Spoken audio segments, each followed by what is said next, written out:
Good evening friends, कैसे हैं आप लोग। आप लोगों का फिर से वेलकम है इस यूट्यूब चैनल पर जिसका नाम है जीके बाई मयंक सर। दोस्तों, हम लोग यहाँ पर राजस्थान कला संस्कृति कर रहे हैं और हमारा जो टॉपिक चल रहा है उसका नाम है राजस्थानी साहित्य एवं रचनाएं। राजस्थानी साहित्य और रचना की आज हमारी फाइनल क्लास रहेगी। इससे पहले की क्लासों में हमने राजस्थानी साहित्य की जो विद्याएं हैं उनके ऊपर चर्चा की थी। ठीक है कि वेली साहित्य किसे कहते हैं, रासो साहित्य किसे कहा जाता है, वचनिका साहित्य किसे कहा जाता है, तो इन सब के ऊपर हमने चर्चा की थी।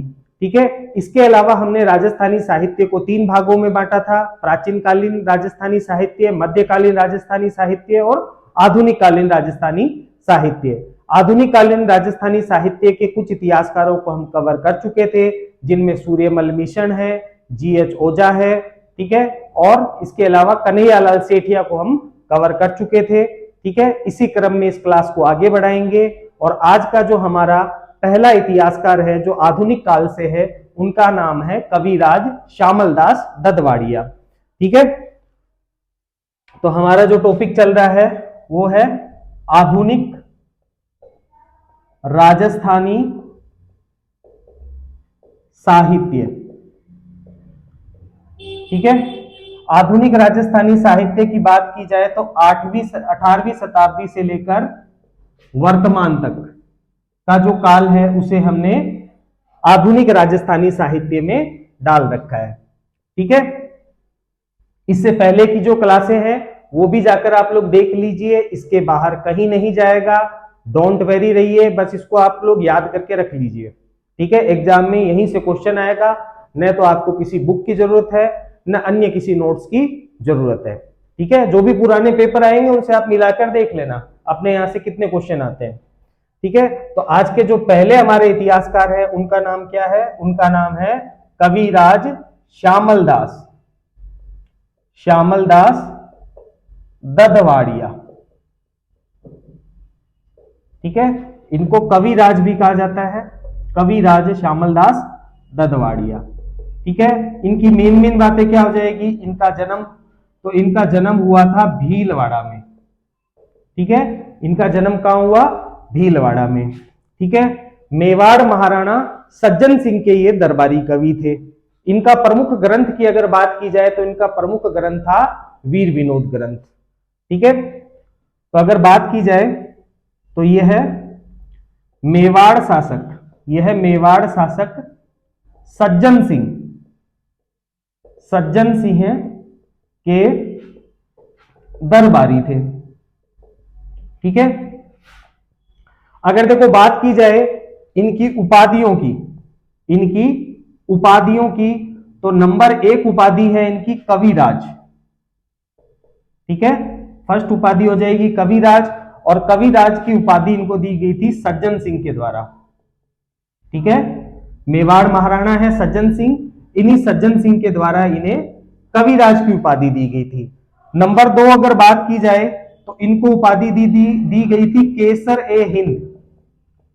ठीक है, केसर ए हिंद की उपाधि दी गई थी, और केसर ए हिंद की उपाधि जो है इनको ईस्ट इंडिया कंपनी के द्वारा दी गई थी, यानी कि अंग्रेजों के द्वारा इन्हें केसर ए हिंद की उपाधि दी गई थी वीर विनोद ग्रंथ की रचना करने के लिए।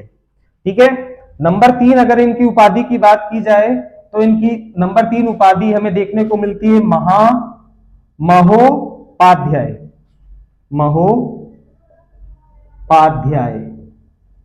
महोपाध्याय की उपाधि जो है वो भी किसके द्वारा दी गई, तो ईस्ट इंडिया कंपनी के द्वारा दी गई थी।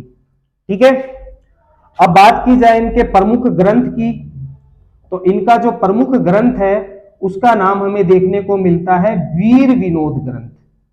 ठीक है, इनका प्रमुख ग्रंथ कौन सा है, वीर विनोद ग्रंथ, और इस वीर विनोद ग्रंथ के ऊपर बहुत से क्वेश्चन एग्जाम में पूछे जाते हैं।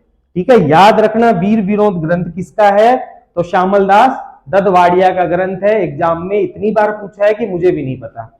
ठीक है, तो प्रमुख ग्रंथ हो गया वीर विनोद ग्रंथ। अब इसमें 2-4 बातें हम लिख लेते हैं। वीर विनोद ग्रंथ, इससे हमें क्या जानकारी मिलती है, तो वीर विनोद ग्रंथ से हमें मेवाड़ के इतिहास की जानकारी मिलती है। ठीक है, मेवाड़ के इतिहास की जानकारी मिलती है। ठीक है।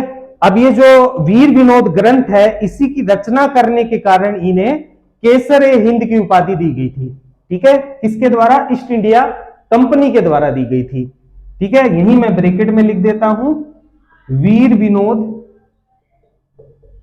ग्रंथ की रचना के लिए।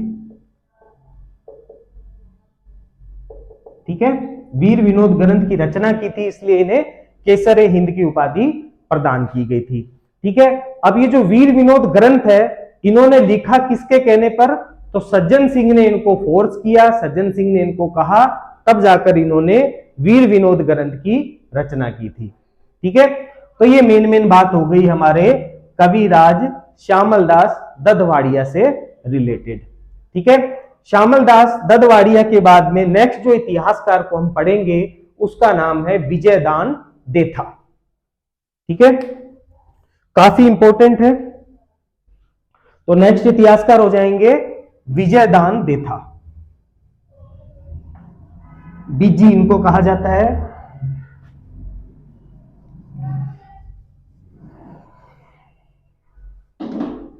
तो नेक्स्ट इतिहासकार है विजयदान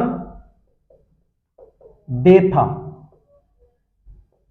ठीक है, विजयदान देथा की अगर मेन बातें की जाए तो देखो, इनको आधुनिक राजस्थान का, आधुनिक राजस्थानी भाषा का प्रमुख इतिहासकार इनको माना जाता है। ठीक है, तो आधुनिक राजस्थानी भाषा का प्रमुख इतिहासकार। ठीक है, आधुनिक राजस्थानी भाषा के प्रमुख इतिहासकार इनको माना जाता है। ठीक है, अगर बात की जाए इनके जन्म की, ठीक है, तो इनका जो जन्म है वो हुआ है 1 सितंबर 1926 को बोरुंदा, बोरुंदा पड़ता है जोधपुर में। ठीक है, तो इनका जन्म कब हुआ है? 1 सितंबर 1926 को इनका जन्म हुआ है। अगर बात की जाए इनकी मृत्यु की, तो इनकी मृत्यु 10 नवंबर 2013 को, 10 नवंबर 2013 को इनकी मृत्यु हुई है। इनके उपनाम आपको ध्यान में रखने हैं। जो ये विजयदान देथा है, इनके उपनाम आपको ध्यान में रखने हैं। 3 इनके उपनाम हैं। पहला उपनाम हो जाएगा बीजी, दूसरा उपनाम हो जाएगा लोक कथाओं के शेक्सपियर, और तीसरा इनका उपनाम हमें देखने को मिलता है राजस्थान के शेक्सपियर। ठीक है, तो पहला नाम हो जाएगा इनका उपनाम बीजी। नंबर 2, लोक कथाओं के शेक्सपियर। ठीक है, और नंबर 3 आपको ध्यान में रखना है राजस्थान के शेक्सपियर। ठीक है, भारत का शेक्सपियर किसे कहा जाता है? आप लोग बताना कमेंट करके, देखते हैं किस किस को पता है। ठीक है, तो ये बात हो गई इनके विजयदान देथा के उपनामों की। अब यहीं पर 1-2 बार इनके बारे में बातें लिख ली जाए विजयदान देथा के बारे में। जैसे 2011 में इन्हें नोबल पुरस्कार, 2011 में इन्हें नोबल पुरस्कार हेतु नामांकित किया गया, लेकिन इनको मिला नहीं। ठीक है, नामांकित किया गया था लेकिन इनको नोबल पुरस्कार मिला नहीं। ठीक है, एक बात यहां पर और ध्यान रख लेना कि रूपायान संस्था कहां पड़ती है? जोधपुर की है। ठीक है, रूपायान संस्था के सह संस्थापक रहे। रूपायान संस्था है, उसके ये सह संस्थापक रहे। ठीक है, और एक और इसके संस्थापक हैं, उनका भी नाम आप ध्यान में रख लेना, कोमल कोठारी के साथ। ठीक है, इन्होंने और कोमल कोठारी ने मिलकर ही रूपायान संस्था जो है इसकी स्थापना की थी। ठीक है, अब देखो बात की जाए विजयदान देथा की, तो विजयदान देथा जो है ये कहानियां और उपन्यास बहुत ही शानदार तरीके से लिखते थे। तो इनकी कहानियों पर या इनके काव्य संग्रहों पर खूब सारी फिल्में बनी है। तो उन्हीं फिल्मों की हम बात करते हैं। ठीक है, तो नेक्स्ट हमारी लाइन हो जाएगी, विजयदान देथा के काव्य संग्रह पर बनी प्रमुख फिल्में कौन कौन सी इनके काव्य संग्रहों पर फिल्में बनी है। तो नंबर 1 ध्यान में रखना है आपको, चरणदास चोर जो है 1975 में बनी। और अगर इसके निर्देशक की बात की जाए तो इसके जो निर्देशक हैं वो है श्याम बेनेगल। ठीक है, भूत की फिल्में भी काफी बनाया करते थे ये। तो चरणदास चोर 1975, निर्देशक हो गए श्यामदास बेनेगल। नंबर 2 पर आपको ध्यान में रखना है कि इनके काव्यों के ऊपर एक मूवी बनी थी जिसका नाम था परिणीति। ठीक है, कब बनी? तो 1989 पर यह मूवी बनी है और इसके जो निर्देशक हैं उनका नाम है प्रकाश झा। ठीक है, नंबर 3 पर आपको ध्यान में रखना है दुविधा। एक दुविधा फिल्म भी बनी थी, वो भी इन्हीं की कहानियों पर बनी थी और 1973 में ये बनाई गई थी। दुविधा के जो निर्देशक हैं उनका नाम है मणिकौल।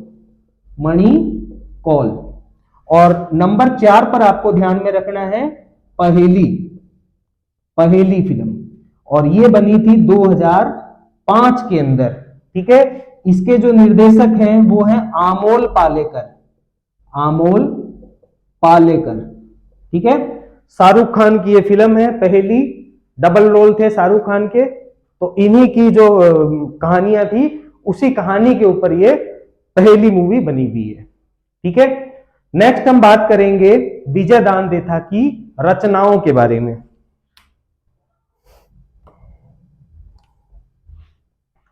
तो नेक्स्ट हेडिंग लगानी है हमें विजयदान देथा की रचनाएं। इसे नोट कर लेना भाई।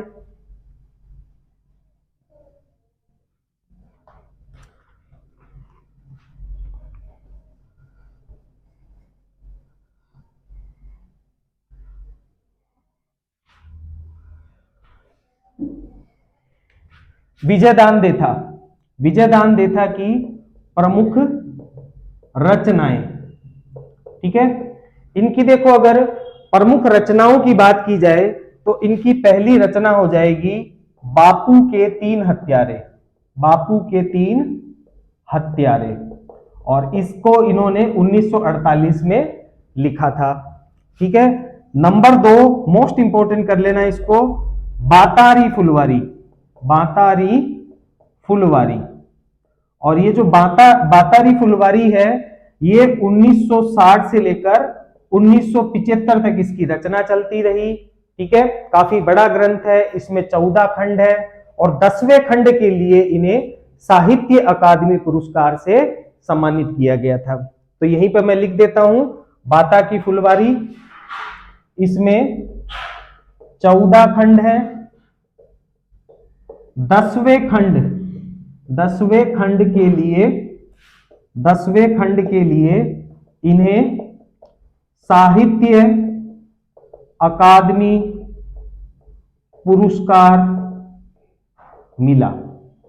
ठीक है, और अगर इनके ग्रंथों की बात की जाए तो वो हो जाएगा अनोखी पढ़, ये भी इनका ग्रंथ है, अनोखी पढ़। ठीक है, नंबर 4 पर इनके जो ग्रंथ का आपको ध्यान में रखना है उसका नाम है प्रिय मृणाल। ठीक है, नंबर 5 पे इनके ग्रंथ का नाम आपको ध्यान में रखना है सतन प्रिया भी इनका एक ग्रंथ है। ठीक है, सतन प्रिया के बाद में आपको ध्यान में रखना है नंबर 6 पे रुख के बाद नंबर 7 पे ध्यान में रखना है अलेख हिटलर, ये भी इनका ग्रंथ है। अलेख हिटलर के बाद में 8 नंबर पे आपको ध्यान में रखना है, इंपोर्टेंट करके, वेरी इंपोर्टेंट करके इसको ध्यान में रखना है, उसका नाम है टीटो राव। अब ये जो टिटोराव ग्रंथ है इसकी रचना 1965 में हुई थी और ये इतना छोटा उपन्यास था कि इसे पॉकेट में भी रखा जा सकता था। ठीक है, तो 1965 में रचित यह उपन्यास जेब में रखा जा सकता था, जेब में रखा जा सकता था। ठीक है, इसके अलावा देखो आपको ध्यान में रखना है चौधरी की चौधराई, चतुराई, चौधराई की चतुराई, ये भी इनका एक ग्रंथ है।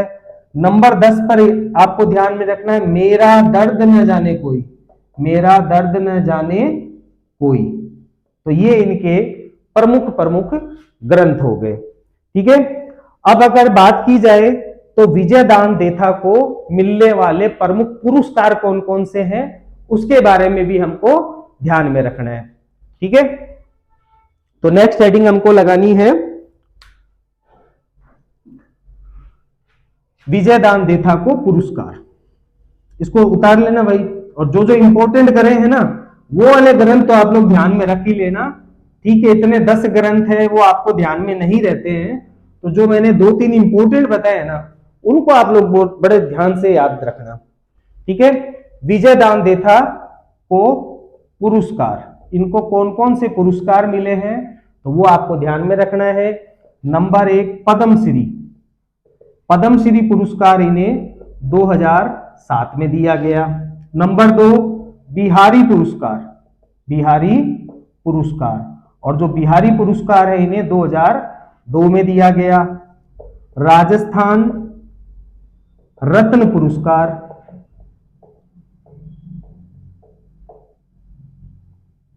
ठीक है, राजस्थान रत्न पुरस्कार। नंबर 4 पर आपको ध्यान में रखना है साहित्य अकादमी पुरस्कार,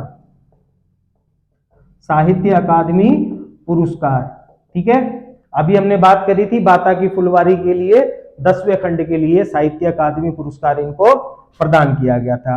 और नंबर 5 पे आपको ध्यान में रखना है साहित्य चूड़ामणि, साहित्य चूड़ामणि पुरस्कार। ठीक है, तो ये मेन बात है विजयदान देथा से रिलेटेड। 2-4 फैक्ट और हैं विजयदान देथा के जो आप लोगों को ध्यान में रखना है, काफी इंपॉर्टेंट है, ध्यान में रखना है।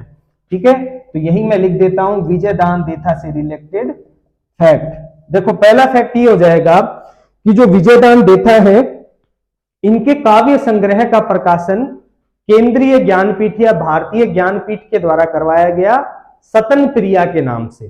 ठीक है, तो पहला फैक्ट आपको यह ध्यान रखना है कि बीजी किसका उपनाम है, विजयदान देथा का।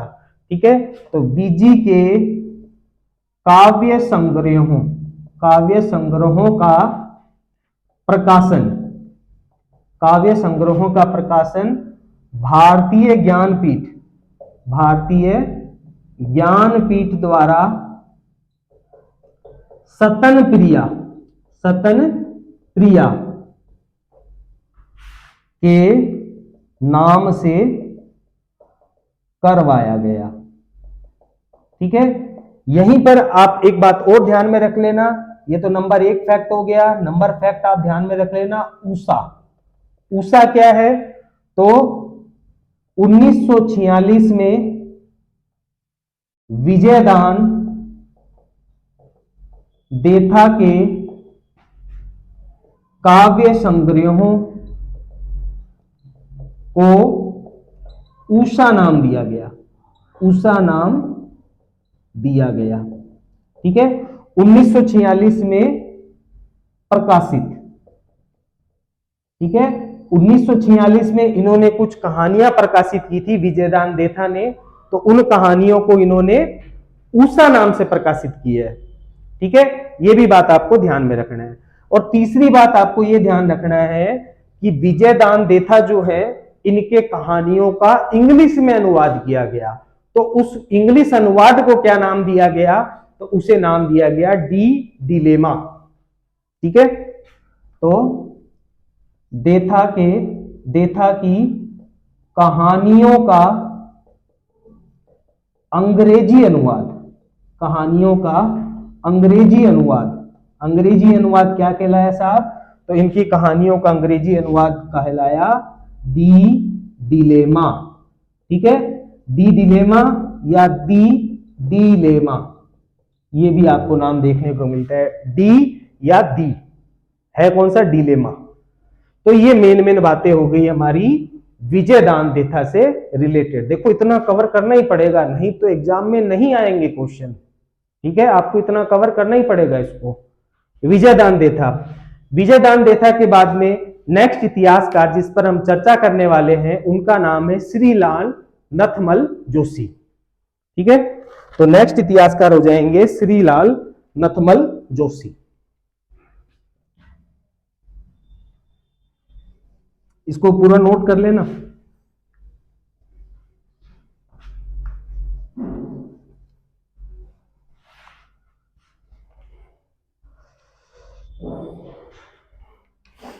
नेक्स्ट इतिहासकार हैं श्रीलाल नथमल जोशी। ठीक है, आधुनिक राजस्थानी भाषा के प्रमुख इतिहासकार, प्रमुख इतिहासकार। ठीक है, तो राजस्थानी भाषा के, आधुनिक राजस्थानी भाषा के प्रमुख इतिहासकार माने जाते हैं। अगर बात की जाए इनके प्रमुख उपन्यास कौन से हैं, प्रमुख उपन्यास कौन से हैं, तो नंबर 1 मोस्ट इंपोर्टेंट कर लेना, आभे पटकी। आभे पटकी। ठीक है, आभे पटकी ग्रंथ जो है ये एक उपन्यास है। किसके द्वारा लिखा गया है? श्रीलाल नथमल जोशी के द्वारा ये लिखा गया है। ठीक है, स्वतंत्रता प्राप्ति के पश्चात उपन्यास परंपरा का जो प्रारंभ माना गया है वो इसी आभे पटकी ग्रंथ से ही माना गया है। ठीक है, और इसके अंदर विधवा विवाह जो है उसका बहुत ही अच्छा वर्णन किया गया है। ठीक है, तो ये बात आपको ध्यान में रखना है। ठीक है, स्वतंत्रता के पश्चात, स्वतंत्रता के पश्चात उपन्यास, उपन्यास परंपरा का प्रारंभ इसी ग्रंथ से माना गया है, इसी ग्रंथ से माना गया है। ठीक है, इसमें विधवा विवाह, इसमें विधवा विवाह का वर्णन है। ठीक है, तो फर्स्ट नंबर उपन्यास हो गया आभे पटकी। नंबर 2 उपन्यास हो जाएगा धोरा री धोरी, धोरा री धोरी। और नंबर 3 उपन्यास आप ध्यान रख लेना, एक बींदनी और दो बींद, एक बींदनी और दो बींद, ये भी इनका एक उपन्यास है। ठीक है, इसके अलावा इनके कुछ ग्रंथ भी हैं, उन ग्रंथों का नाम भाई आपको ध्यान में रखना है।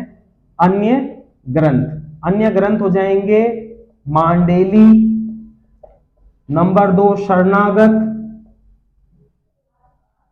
ठीक है, नंबर 3 मेहंदी, नंबर 4 कनर और नंबर 5 गुलाब। तो ये प्रमुख प्रमुख इनके ग्रंथ हो गए। अब इसमें और कुछ आपको याद रहे ना रहे, आभे पटकी जरूर याद रखना, एग्जाम में बहुत बार इसको पूछा गया है। ठीक है, बाकी अगर सारे याद करते हो तो बहुत बढ़िया है। देखो 10 किताबें मत पढ़ो, एक किताब को 10 बार पढ़ो, वो आपको ज्यादा फायदा करेगा। ठीक है, इतना सारा मीटर लेके बैठ जाओगे उसमें कोई मतलब नहीं है, उसमें उलझ के रह जाओगे आप। ठीक है, इससे बढ़िया है कि एक ही किताब रखो, उसी को 10 बार पढ़ो, उसी में से ही क्वेश्चन आएगा। ठीक है, तो ये पूरी कहानी किससे रिलेटेड हो गई? श्रीलाल नथमल जोशी से रिलेटेड होगी। ठीक है, नेक्स्ट इतिहासकार जिसकी हम बात करने वाले हैं उनका नाम है colonel James Tod, most important. ठीक है, कर्नल जेम्स टोड। तो नेक्स्ट इतिहासकार हैं कर्नल जेम्स टोड।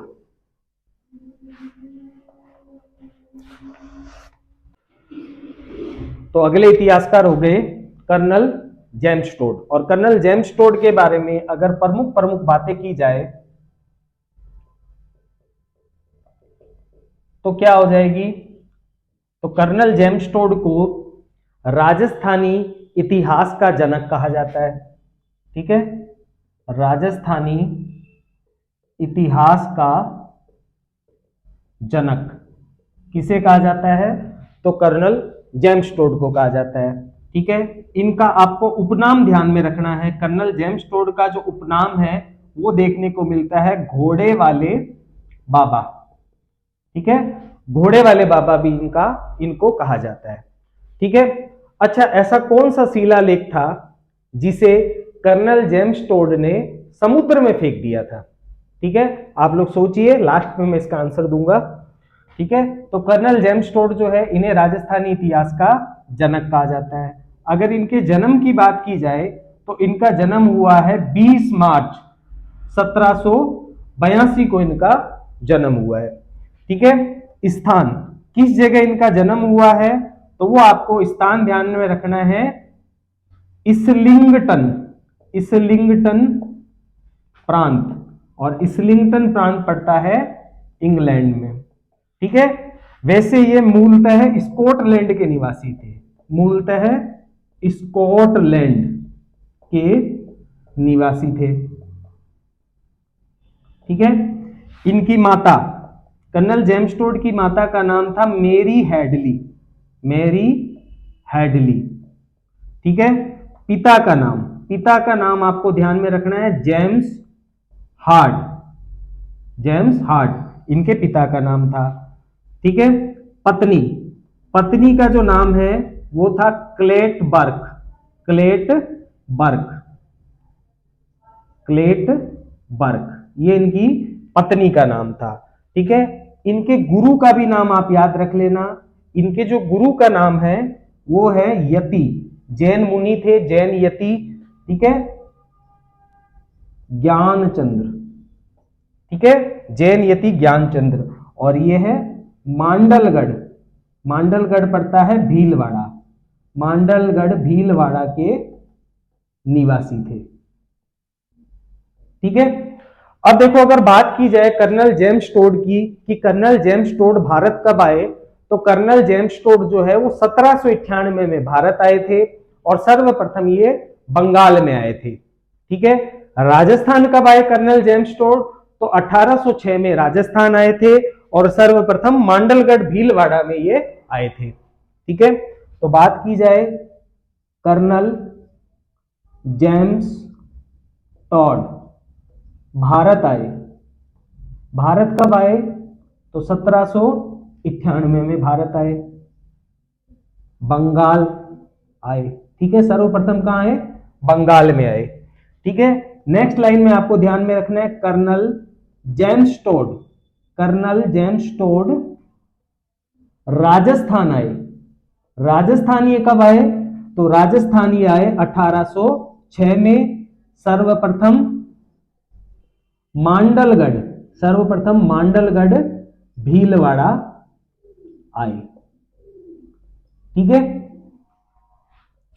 और अगर बात की जाए कर्नल जेम्स टोड के बारे में तो ये मेवाड़ और हाड़ौती के पॉलिटिकल एजेंट भी रहे थे।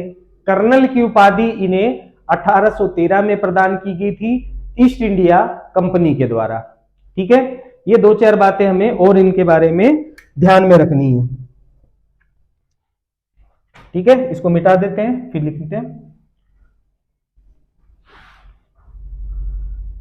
बहुत इंपॉर्टेंट है कर्नल जेम्स टोड, काफी सारे क्वेश्चन एग्जाम में इनसे पूछे जाते हैं। ठीक है, यह है मेवाड़ तथा हाड़ौती के, मेवाड़ तथा हाड़ौती के पॉलिटिकल एजेंट रहे। ठीक है, और क्या ध्यान रखना है, कर्नल की उपाधि, इन्हें कर्नल की उपाधि कब प्रदान की गई, तो इन्हें कर्नल की जो उपाधि है 1813 में प्रदान की गई। किसके द्वारा, ईस्ट इंडिया कंपनी के द्वारा प्रदान की गई।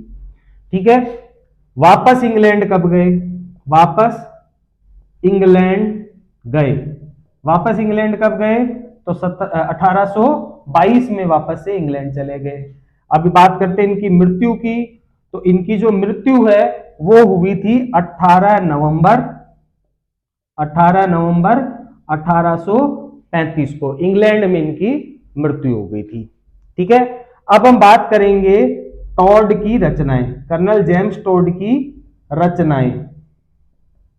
ठीक है, तो देखो जो इनकी पहली रचना है ना, पहली पुस्तक है, इस पुस्तक के दो भाग हैं।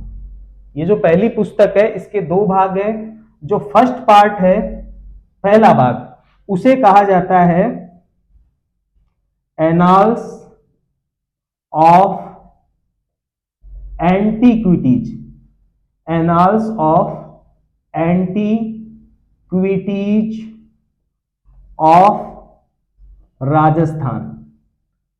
ठीक है, 1829 में इसको लिखा गया था। ठीक है, और इसका जो सेकंड पार्ट है उसे कहा जाता है central and western Rajput state of India. ठीक है, तो इनकी पहली रचना क्या हो जाएगी? पहली रचना जो है, पहला ग्रंथ है, इस ग्रंथ के दो पार्ट है। पहला पार्ट कहलाता है annals of antiquities of Rajasthan 1829। ठीक है, और दूसरा जो पार्ट है वो कहलाता है central and western Rajput state of India.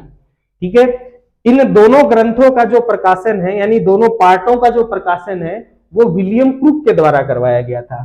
तो यहीं पर मैं लिख देता हूं, इन दोनों भागों का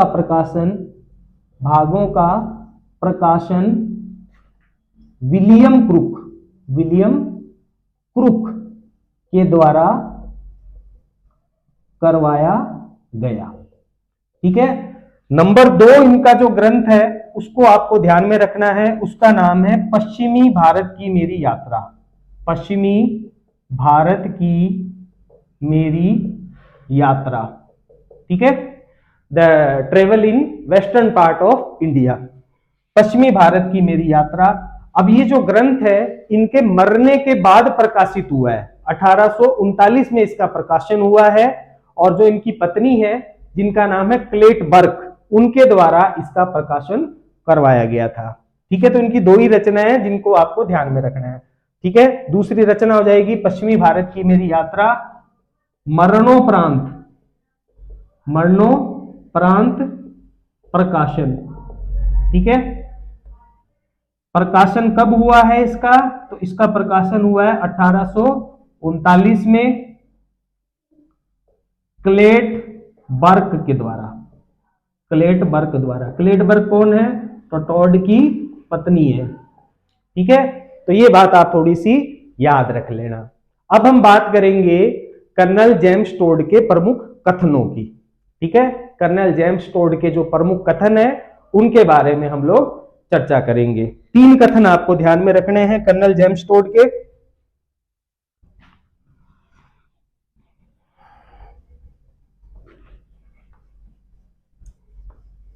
तो नेक्स्ट आपको ध्यान में रखना है कर्नल जेम्स टॉड के कथन।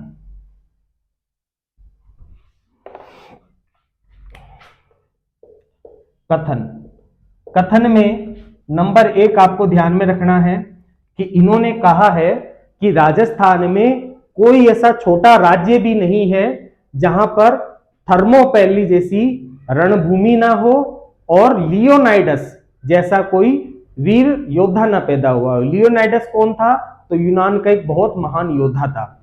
ठीक है, तो कर्नल जेम्स टॉड क्या कहते हैं कि राजस्थान में ऐसा कोई छोटा सा राज्य भी नहीं है जहां थर्मोपल्ली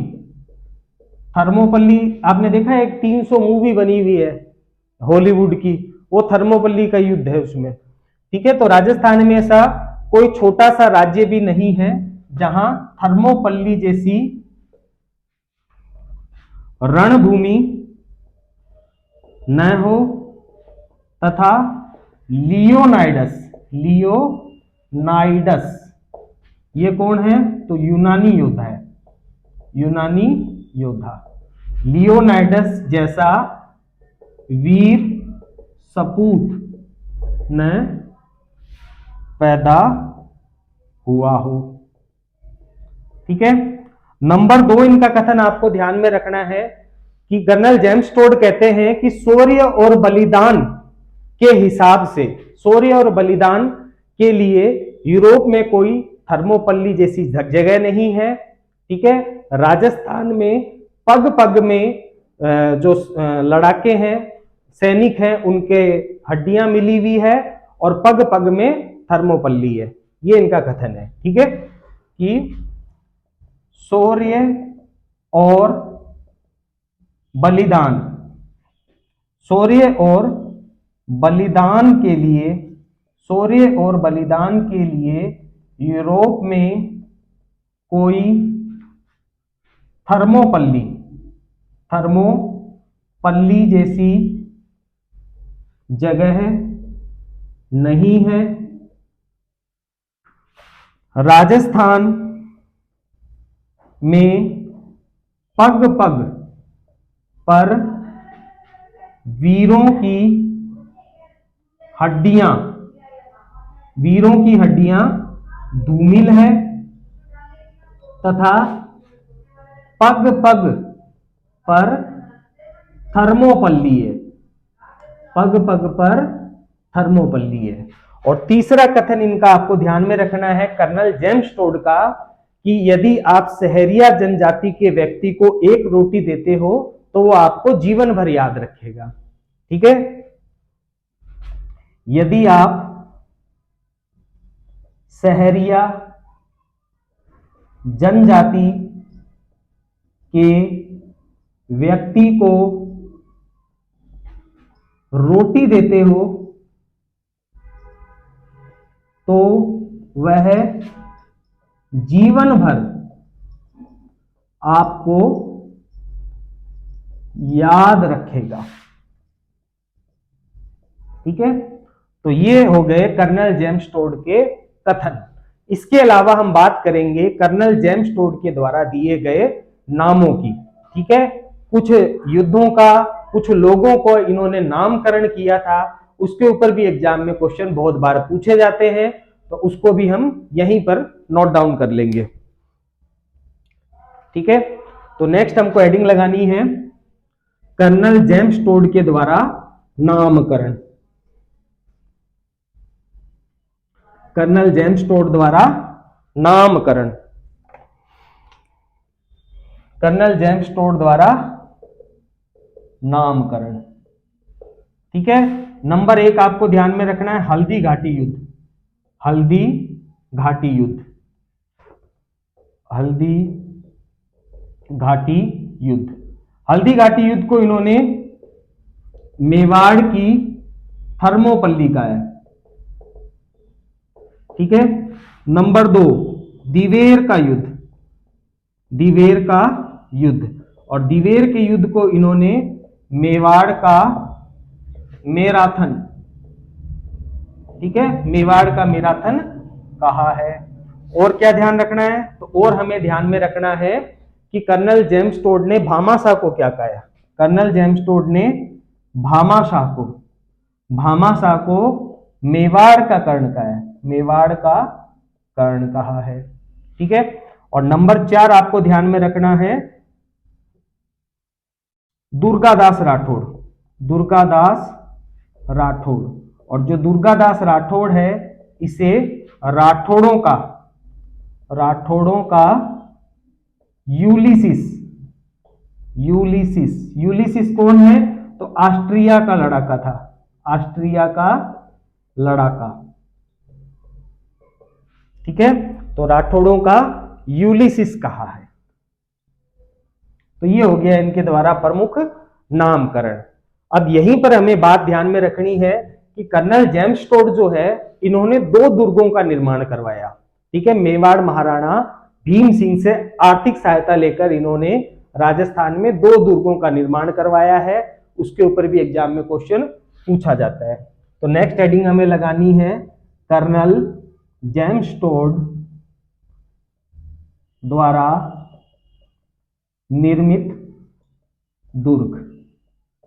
ठीक है, तो कर्नल जेम्स टोड के द्वारा निर्मित दुर्ग, इसमें आपको एक लाइन और लिख लेनी है कि मेवाड़ महाराणा भीम सिंह, मेवाड़ महाराणा भीम सिंह से आर्थिक सहायता लेकर राजस्थान में 2 दुर्गों का निर्माण करवाया। 2 दुर्गों का निर्माण करवाया। ठीक है, पहला दुर्ग है टोडगढ़ दुर्ग। ठीक है, टोडगढ़ दुर्ग जो है ये पड़ता है बोरासवाड़ा ब्यावर अजमेर। ठीक है, राजस्थान में अंग्रेजों द्वारा निर्मित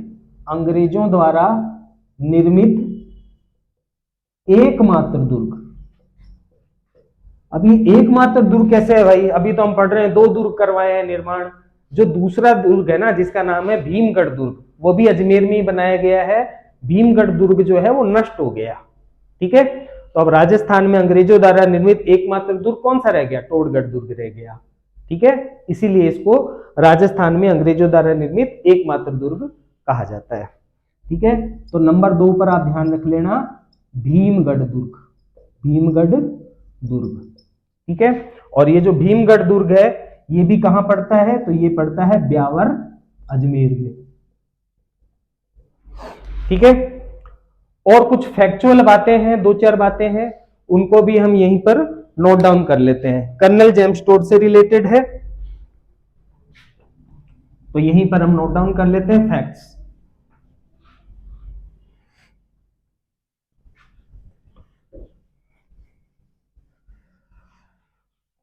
तो कर्नल जेम्स टोड के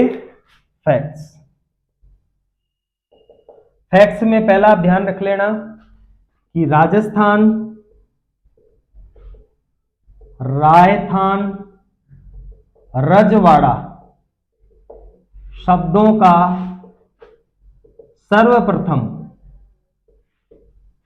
उल्लेख जेम्स टोड द्वारा किया गया। ठीक है, और यहां से बहुत बार क्वेश्चन पूछा जाता है कि राजस्थान शब्द का सर्वप्रथम उल्लेख किसने किया है? तो राजस्थान शब्द का सर्वप्रथम उल्लेख जो करने वाले व्यक्ति हैं उनका नाम है कर्नल जेम्स टोड। ठीक है, दूसरी बात आपको ध्यान रखनी है, मेवाड़ भीलकोर के प्रथम कमांडर रहे। ठीक है, नंबर 3 आपको ध्यान में रखना है कि जो राजस्थान में सामंती व्यवस्था है उसको ऊपर सर्वप्रथम लिखने वाले व्यक्ति कौन थे? तो कर्नल जेम्स टोड थे। ठीक है, तो प्रथम इतिहासकार थे जिन्होंने राजस्थानी सामंती व्यवस्था पर लिखा। ठीक है, और नंबर 4, अभी मैंने आपसे क्वेश्चन पूछा था कि ऐसा कौन सा शिलालेख था जिसे कर्नल जेम्स टोड ने समुद्र में फेंक दिया था? तो वो था मानमोरी शिलालेख। ठीक है, मानमोरी शिलालेख को कर्नल जेम्स टोड ने, और ये क्वेश्चन पूछा गया एग्जाम में, कर्नल जेम्स टोड ने समुद्र में फेंक दिया। अब क्यों फेंका? अरे भाई बहुत ज्यादा भारी था, जहाज पे लेके इंग्लैंड जा रहा था, रास्ते में जहाज अटक गया, चल नहीं पा रहा था, तो भार हल्का करने के लिए मानमोरी शिलालेख को समुद्र में फेंक दिया गया था। मौर्य शासक था मानमौर्य, उसी का ये शिलालेख था, मतलब 8वीं शताब्दी का शिलालेख था। ठीक है, तो ये मेन बातें हो गई हमारी कर्नल जेम्स टोड से रिलेटेड। कर्नल जेम्स टोड के बाद में नेक्स्ट जो इतिहासकार हम पढ़ने वाले हैं उनका नाम है एलपी टेसीतोरी, लुइजी पियो टेसीतोरी।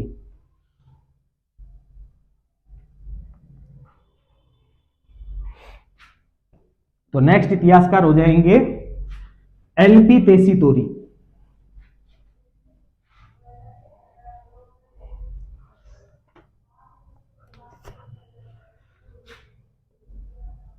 एलपी टेसीतोरी, ठीक है। पूरा नाम हो जाएगा एलपी से लुइजी पियो टेसीतोरी, ठीक है। इटली के निवासी थे, इटली के निवासी थे। भारत आए 1914, मुंबई आए, ठीक है। राजस्थान आए, राजस्थान कब आए साहब? तो राजस्थान 1914 में आ गए। सर्वप्रथम जयपुर आए, सर्वप्रथम जयपुर आए, ठीक है। लेकिन ये जयपुर में नहीं टिके, इनकी जो कर्म स्थली थी वो थी बीकानेर, कर्म स्थली इनकी थी बीकानेर, ठीक है। गंगा सिंह के शासनकाल में, ठीक है, गंगा सिंह के शासनकाल में ये जो है बीकानेर आए थे, ठीक है। अब महाराजा गंगा सिंह ने इनको जो पुराना साहित्य था, पुरातन साहित्य था, उसको खोजने के काम में इनको लगा दिया गया। तो वेली किशन रुक्मणी विख्यात और राव जेतसिदो छंद, ठीक है, इन दो ग्रंथों की जो खोज करने का श्रेय है वो एलपी टेसीतोरी को जाता है। वेली किशन रुक्मणी विख्यात तो लिखा हुआ है पृथ्वीराज राठौड़ के द्वारा, और जो राव जेतसिदो छंद है वो लिखा गया बिट्टू सूजा के द्वारा। पीछे की क्लासें हैं उनमें मैंने बहुत विस्तार से इन दोनों ग्रंथों को करवाया है, तो आप वहां जाकर देख सकते हो। तो यहां मैं केवल नाम को ही मेंशन करूंगा, ठीक है। गंगा सिंह ने इन्हें प्राचीन साहित्य की खोज में लगा दिया, ठीक है। और क्या ध्यान में रखना है? और ध्यान में रखना है कि वेली किशन रुक्मणी विख्यात तथा राव जेतसिदो छंद ग्रंथों का खोजकर्ता इन्हें माना जाता है। इन्हें मतलब एलपी टेसीतोरी को इन्हें माना जाता है, ठीक है। बीकानेर संग्रहालय, बीकानेर संग्रहालय इन्हीं की देन है, बीकानेर संग्रहालय इन्हीं की देन है, ठीक है। और एक बात और यहां पर याद रख लेना कि इनका जो ग्रंथ है उसका क्या नाम है? इनके ग्रंथ का नाम है पश्चिमी राजस्थानी व्याकरण, ठीक है। इनके ग्रंथ का नाम क्या हो जाएगा? पश्चिमी राजस्थानी व्याकरण इनके ग्रंथ का नाम हो जाएगा।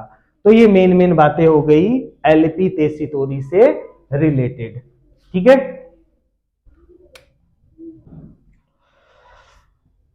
हाँ, तो अगले इतिहासकार हो जाएंगे लक्ष्मी कुमार चुंडावत, ठीक है। एलपी टेसीतोरी के बाद में नेक्स्ट जो इतिहासकार है उनका नाम है लक्ष्मी कुमार चुंडावत। देवगढ़ राज संबंध के थे निवासी। लक्ष्मी कुमार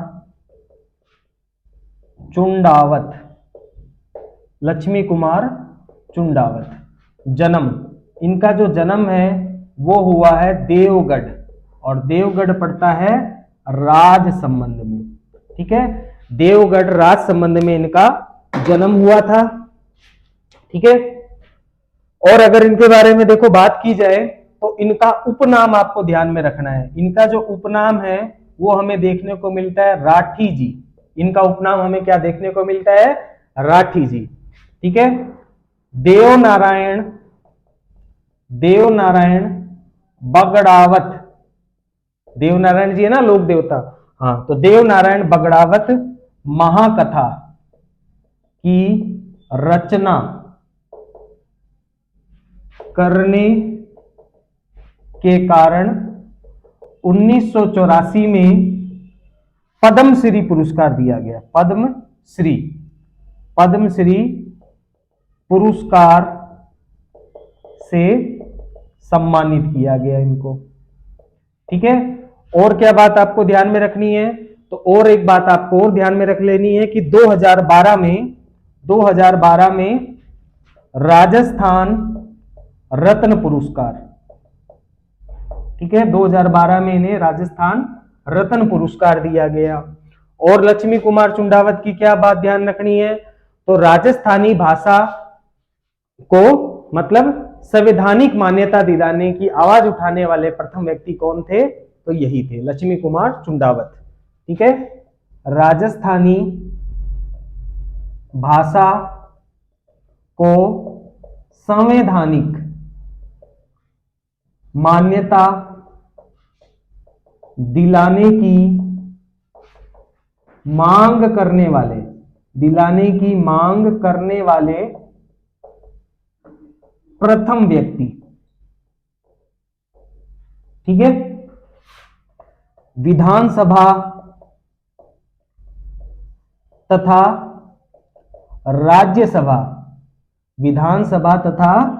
राज्यसभा के सदस्य भी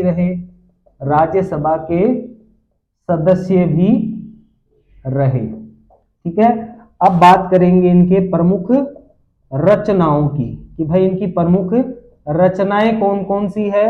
तो पहली रचना हो जाएगी मुम्मल, इंपॉर्टेंट कर लेना साहब, पहली रचना कौन सी हो जाएगी, मुम्मल। दूसरी हो जाएगी ताबरारी बाता। ठीक है, नंबर 3 आप ध्यान रख लेना राजस्थान री बाता, ये भी इनका ग्रंथ है राजस्थान री बाता। और नंबर 4 पर आप ध्यान रख लेना कथनी और करणी, ये भी इनका ही एक ग्रंथ है। ठीक है, इसके अलावा एक और ग्रंथ इनका ध्यान रख लेना हुंकारो दोसा, ये भी इनका ग्रंथ है। तो इनकी प्रमुख रचनाएं हो गई मुमल, ताबरारी बाता, राजस्थान री बाता, ठीक है, कथनी करनी, हुंकारो दोसा। ठीक है, तो मुमल और महेंद्र की जो प्रेम कहानी है ना, वो मीनाक्षी स्वामी के द्वारा लिखी गई है। यहीं पर मैं स्टार बनाकर लिख देता हूं कि मुमल प्लस महेंद्र की प्रेम कथा, मुमल और महेंद्र की जो प्रेम कथा है मीनाक्षी स्वामी द्वारा लिखी गई,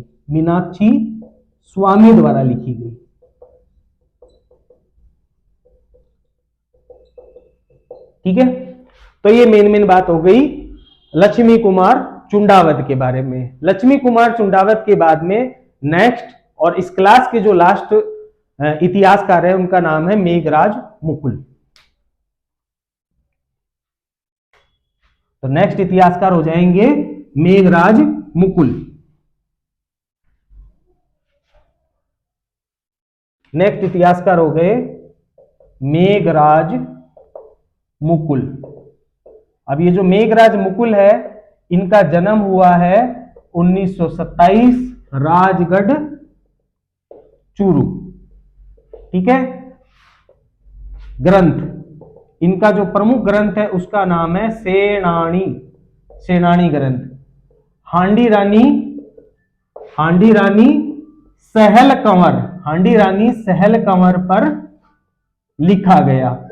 ठीक है, हांडी रानी थी ना सहल कंवर, चुंडावत, रतन सिंह चुंडावत वाली, देसूरी की नाल युद्ध लड़ने के लिए गए थे औरंगजेब से। ठीक है, तो जो उनकी रानी थी हांडी रानी सहल कंवर, ठीक है, रतन सिंह चुंडावत ने, इनकी नई शादी हुई थी, तो रतन सिंह चुंडावत ने इनसे निशानी मांगी, तो सहल कंवर ने अपनी गर्दन ही उतार के दे दी थी। चुंडावत मांगी निशानी, सर काट दियो छतरानी। हाँ, तो यही उसी हांडी रानी सहल कंवर पर लिखा गया ग्रंथ है। ठीक है, तो इसी के साथ में जो आधुनिक राजस्थान के साहित्यकार हैं वो भी समाप्त होते हैं। तो साहित्यों का जो टॉपिक है ये हमारा यहीं पर हम समाप्त करते हैं। नेक्स्ट क्लास में कोई नए टॉपिक के साथ में आपसे फिर से मुलाकात होगी। ठीक है, होप आज की क्लास आप लोगों को समझ में आई। अगर आज का वीडियो आप लोगों को पसंद आया हो तो प्लीज वीडियो को ज्यादा से ज्यादा लाइक कर दीजिए, ज्यादा से ज्यादा सब्सक्राइब कर दीजिए और ज्यादा से ज्यादा वीडियो को शेयर कर दीजिए, ज्यादा से ज्यादा पढ़ाई कीजिए। जो लोग नए जुड़े हैं प्लीज वो भी वीडियो को लाइक, सब्सक्राइब एंड शेयर कर दीजिए, ताकि जब भी ऐसे नए नए वीडियो डाले जाए तो उसकी इंफॉर्मेशन सबसे पहले आप तक आ सके। ठीक है दोस्तों, ज्यादा से ज्यादा पढ़ाई कीजिए, अपने कर्तव्य पथ पर ऐसे ही बढ़ते रहिए। यही नोट्स पढ़ लीजिए, इसके बाहर जाने की कहीं जरूरत नहीं है। ओके जी, बाय बाय।